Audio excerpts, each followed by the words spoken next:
السلام عليكم ورحمة الله وبركاته. أهلا بكم أصدقائي في قناة تالا سبورت. موعد معلقين مباراة الهلال السعودي وبختكور الأوزبكي في إياب دور 16 من دوري أبطال آسيا للنخبة 2024-2025. قبل أن نبدأ لا تنسى اللايك والاشتراك في القناة. تقام مباراة الإياب بين الهلال السعودي وبختكور الأوزبكي يوم الثلاثاء 11 من مارس 2025 على ملعب المملكة أرينا في الرياض. تنطلق صافرة البداية في تمام الساعة 11 مساء بتوقيت مكة المكرمة.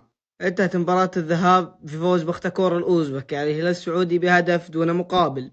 القنوات الناقلة لمباراة الهلال السعودي وبختكور الأوزبكي SSC سبورت، ومعلقين المباراة معلق فارس عوض ومعلق حاتم بطيشة.